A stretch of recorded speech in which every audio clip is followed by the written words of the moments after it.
president, like, he's a consumer of lies because he also has no time to verify. Again, like Nurdin Haji is also a businessman. Okay. He's too busy doing biashara, doing deals with Adani, with Adil, with Jayesh, with Defki. The president is busy making deals and making money. He has no time to verify intelligence and to find out what is happening in the country. So he is a consumer of what Haji gives him. And he likes it that way because it's easier. He gets a report, he reads and says it's okay. But you can see, you know, how embarrassing it is.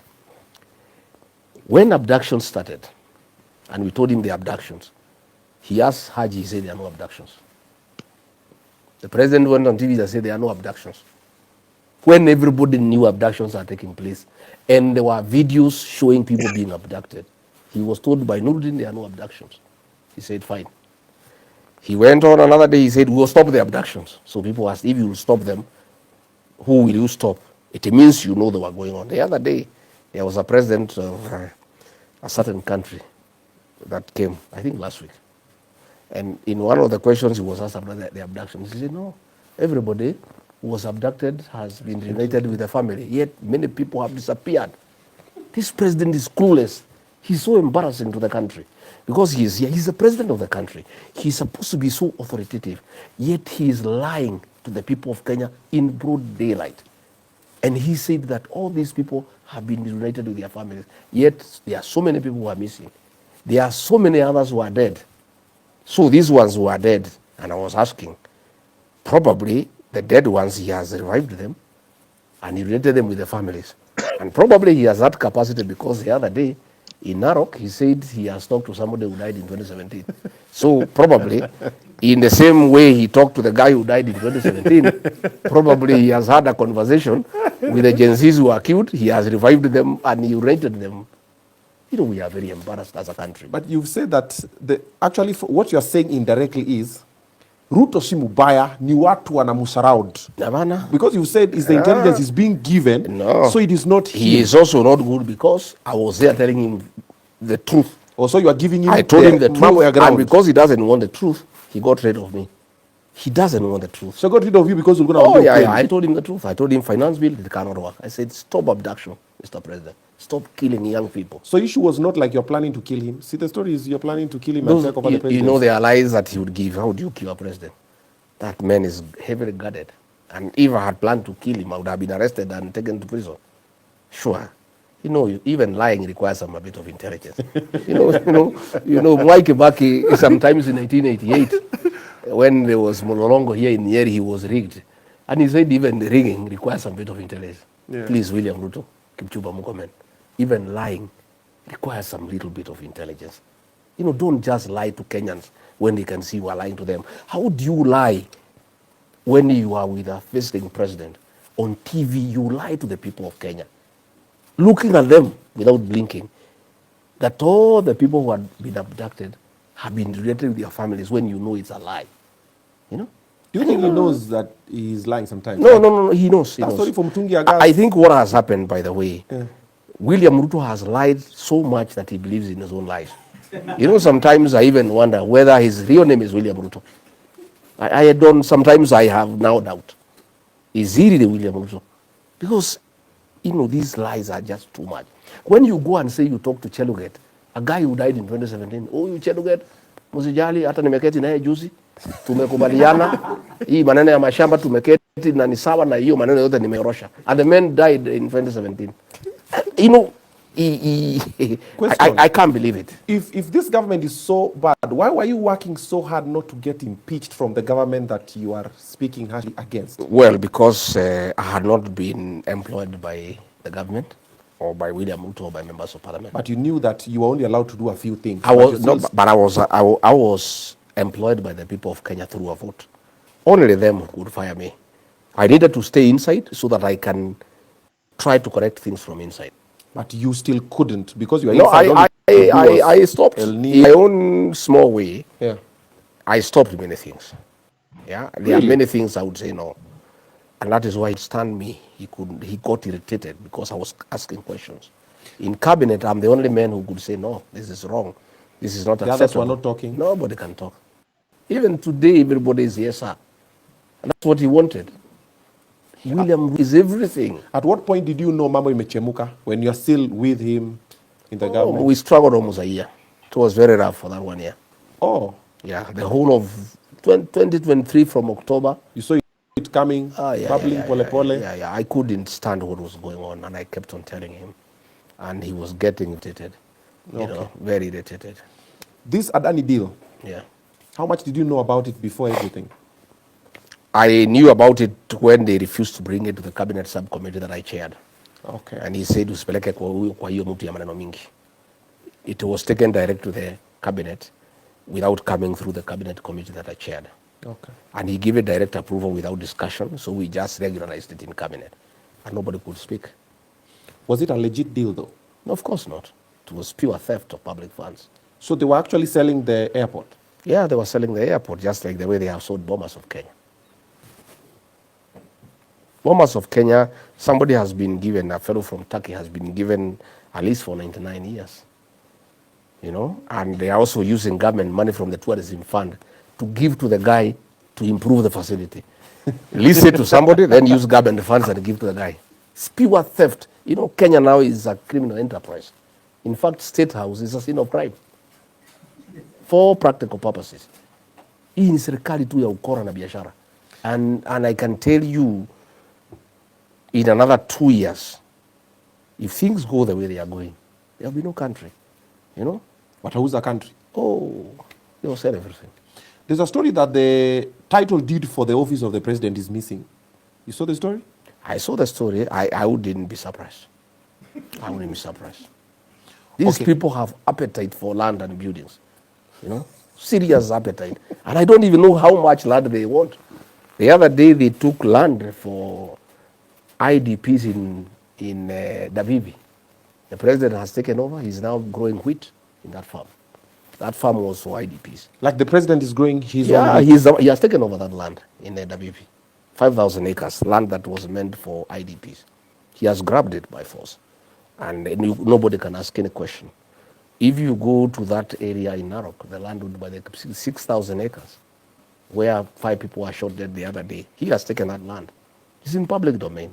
We have the information. Land from his own kinsmen, the Kipsigis, he's taken that land. You know? But my question is, here I'm only 3 acres. It's even too much, the land that I have here. What does he want to do with all this land?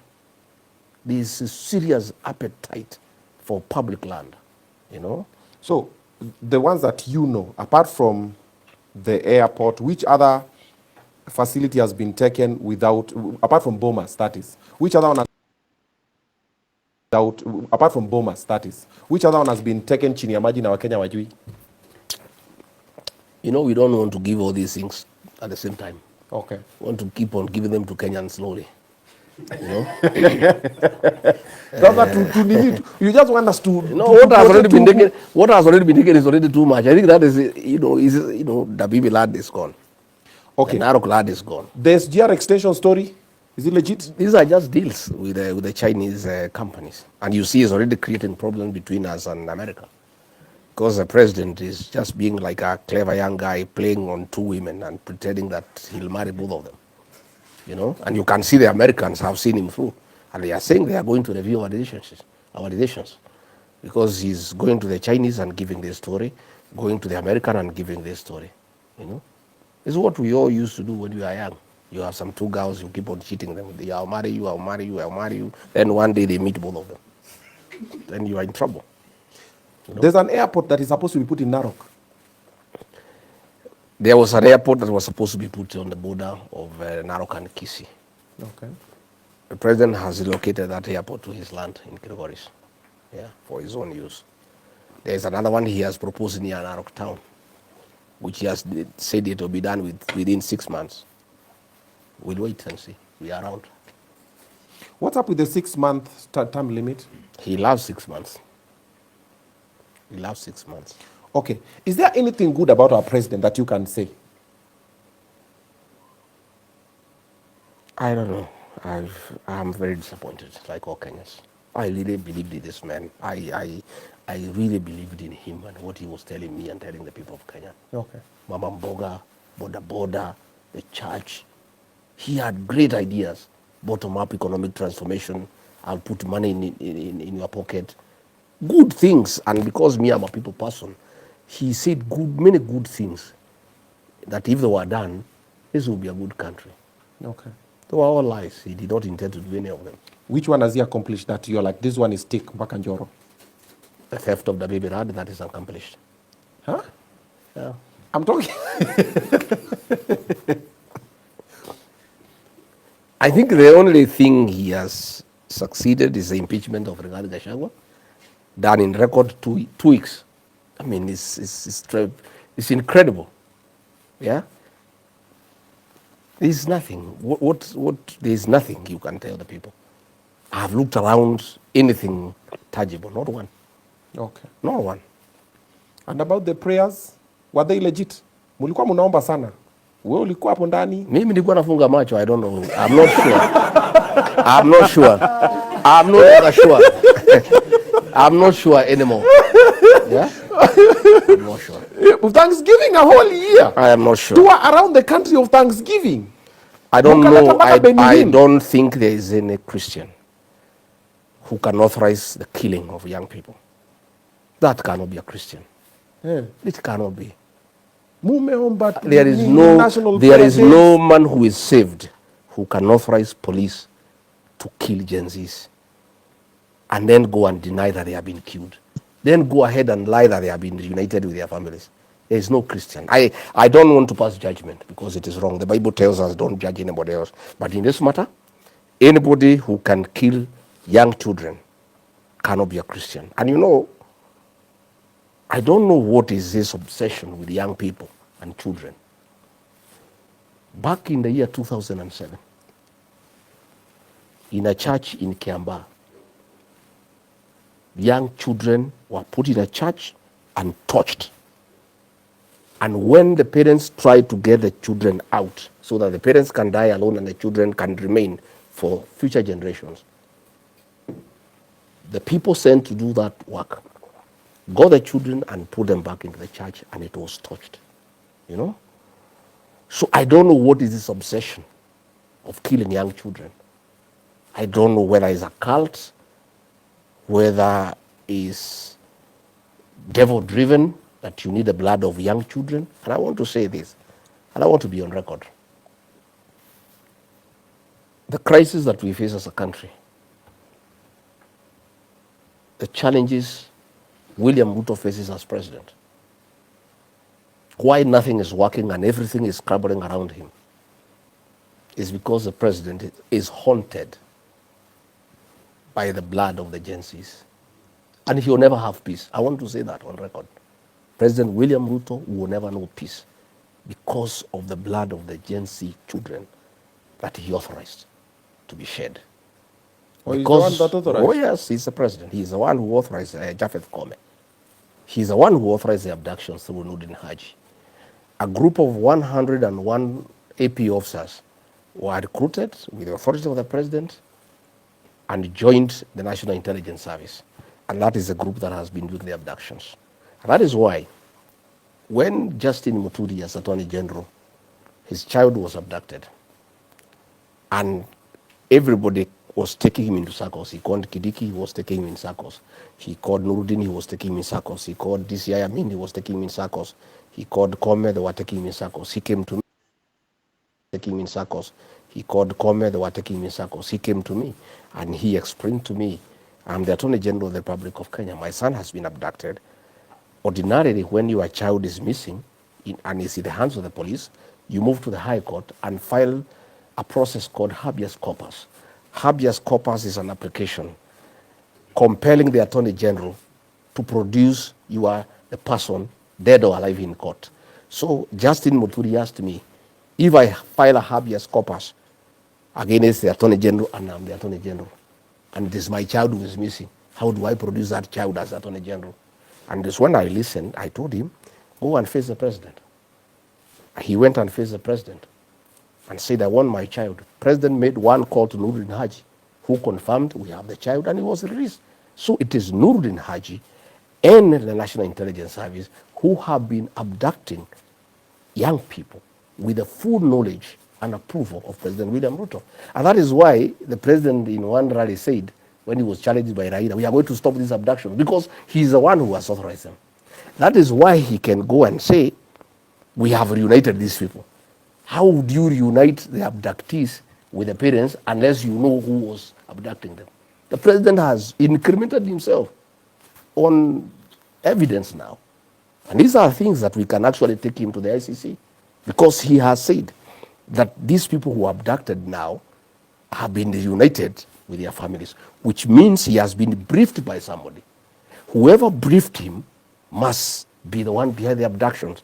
So the president knows who was doing the abductions, because somebody briefed him that the children who had been abducted have now been reunited with their families.